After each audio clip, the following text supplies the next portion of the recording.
خواتین حضرات، لی کوان یو سنگاپور کے بانی ہیں. یہ 31 سال تک ملک کے وزیر اعظم بھی رہے. یہ پیشے کے لحاظ سے بیرسٹر تھے اور ان کی زندگی کا ایک حصہ برصغیر میں مسلمانوں، ہندوؤں اور سکھوں کے مقدمے لڑتے گزرا.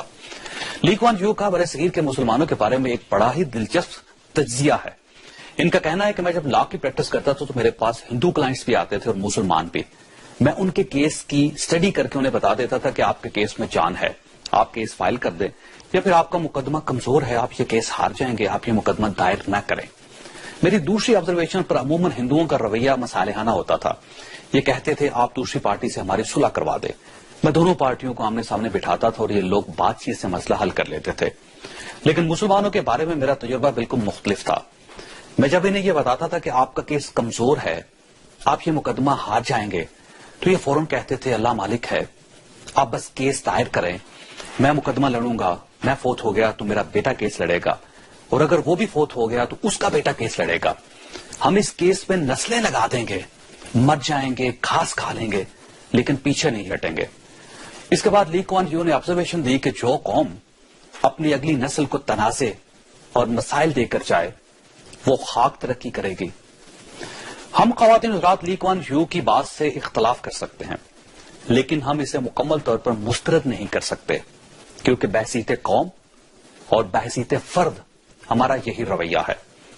ہم اگلی نسلوں کو ترکے میں تنازع دے کر جاتے ہیں.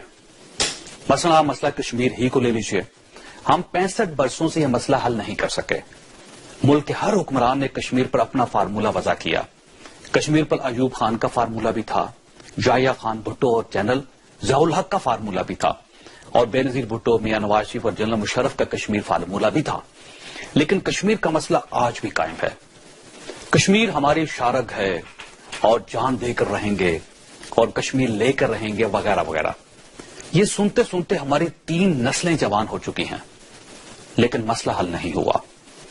ہماری ایک حکومت یہ مسئلہ اگلی حکومت کو ٹرانسفر کر جاتی ہے اور اگلی حکومت فائل میں رکھ کر اس سے اگلی حکومت کو پیش کر دیتی ہے. اور آج حالت یہ ہے کہ ہم نے مسئلہ کشمیر کو 5 فروری تک محدود کر دیا ہے.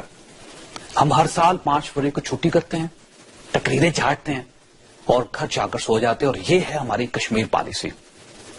چلیے صاحب، کشمیر بین الاقوامی مسئلہ ہے، ہم اسے بھارت کے کھاتے میں ڈال کر خود کو مطمئن کر سکتے ہیں. لیکن کیا ہم نے اپنے اندرونی مسئلے حل کر لیے؟ ہمیں بجلی، ریلوے، اسٹیل مل، پی آئی اے اور فرقہ واریت کے مسائل حل کرنے کے لیے تو یو این کی کسی قرارداد، کسی ہمسائے اور کسی بیرونی طاقت کی ضرورت نہیں. یہ تو مسائل ہی ہمارے ہیں اور انہیں حل بھی ہم ہی نے کرنا ہے. پھر ہم یہ مسائل حل کیوں نہیں کر رہے؟ مسئلہ صرف اپروچ کا ہے، ہماری اپروچ درست نہیں. ہم نے مسائل حل کرنے کی عادت ہی نہیں ڈالی. ہم نے اپنے آپ کو یہ یقین ہی نہیں کروایا کہ یہ مسائل ہم نے حل کرنے ہیں، ہماری آنے والی نسلوں نے نہیں. چنانچہ مسئلے بیرونی ہو یا اندرونی، یہ ہمارے لیے مسئلہ کشمیر بن جاتے ہیں اور ہم ڈنگ ٹپاؤ پالیسی کے ذریعے وقت گزار لیتے ہیں.